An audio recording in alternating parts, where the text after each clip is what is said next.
Hello all, and welcome to a quick look at the Flesh Eater's Zombie Survival, or Retro Zombie Survival. 2 game modes, Story Mode and Sandbox.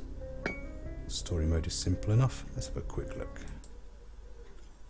You have 3 difficulty levels, it simply changes the amount of days you have to complete the game in. 40, 30, 20. The game always opens up with this little tutorial. As you can guess, it's easy enough. Select a team member, perform an action. You can of course skip this tutorial at any time, as it has no main bearing on the main game itself. But we can use this moment just to discuss some of the issues with the game.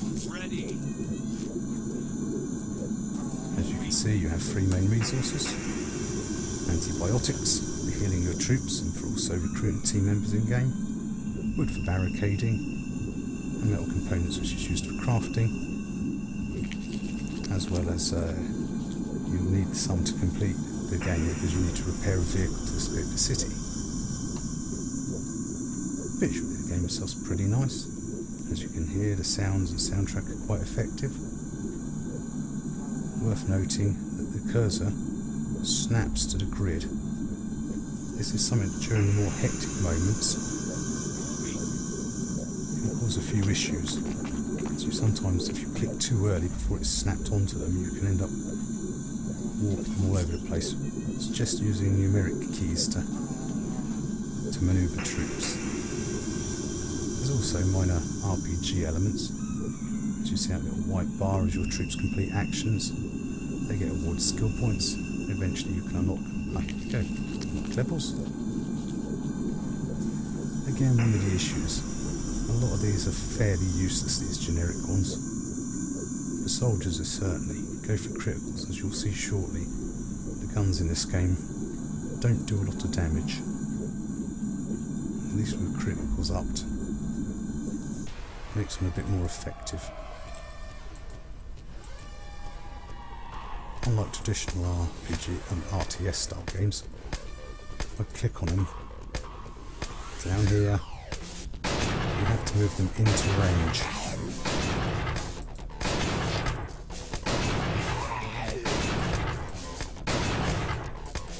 You do not want to get into melee combat.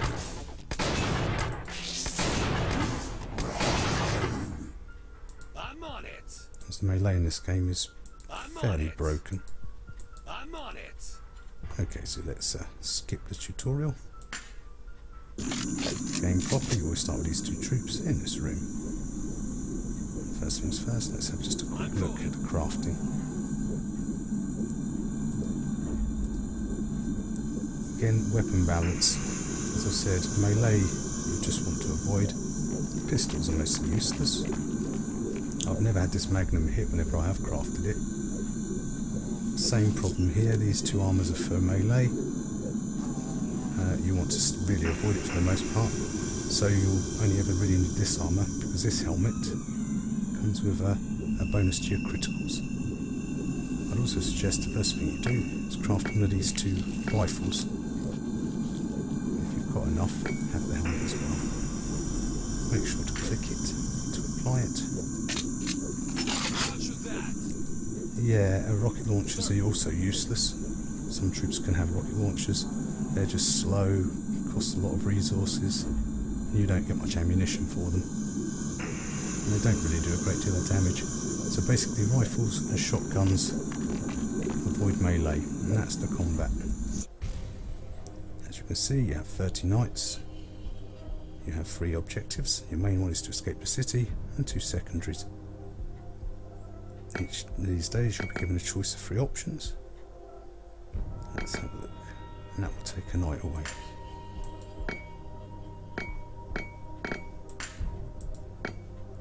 An annoyance is sometimes you get a choice of suicide, which, as you can imagine, is game over. Seriously, developer dude, I wouldn't have just used my menu to quit. Sometimes you get a bad outcome, of course. Sometimes you get a good one. And we have a bit more info for one of our... Oh, that's for our main one as well. Certain ones will allow you to play a map, such as these two. So let's search the police station. Roger that, sir. Yes, sir. Moving out. And again, as I said earlier on, just make sure some maps won't have a crafting bench, such as here. Some will have safe places, some will have different types of resources, and some will have people you can have join your team. So that about sums up the quick look at the main campaign. So let's now go and have a look at the other game options, which is Sandbox. We interrupt this program to bring you an urgent news. Apparently, some sort of infection is spreading around, making the dead come back to life. The army has quarantined the city. Now, that seems quite good initially. Looks like you have 3 maps: survival, which you just have a room to defend until you die; objective, you have a car to fix; and test lab, which is just a test lab. However, the game balance in this game is built purely around the campaign. These 2 maps, I'll let you play for yourself, but just to be aware, I would not count this as extra content. The test lab will let us have a quick look at one of the few other problems we have.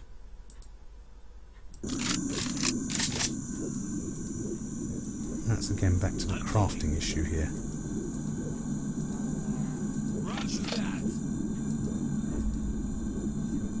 As you see, these items, I don't even think they do anything in game. I've certainly never had them do anything, or I don't notice them when I've got them.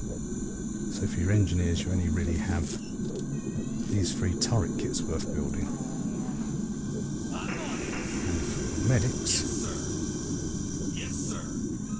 although the store page description says he can equip melee weapons, as you see, he cannot. So overall, you're probably thinking this doesn't sound that great a game. The AI can be wacky, melee is broken, a lot of the skills seem useless, and there's limited crafting. But as long as you take it for what it is, and you play the story mode, you like a random game with roguelike elements, and if a troop dies you can't pick up any of his stuff, you can't get him back. It is actually a very enjoyable game, especially for £1.60. So you have to take it for what it is. Don't expect a game of the year, but I definitely would give this a recommend if you like them style of games, especially just for the well crafted visuals and good audio. Okay gang, that about wraps up this quick look. And don't forget, if you enjoyed the video or you found it useful, don't forget to like, comment, subscribe, and let me know you're alive. Okay, bye now.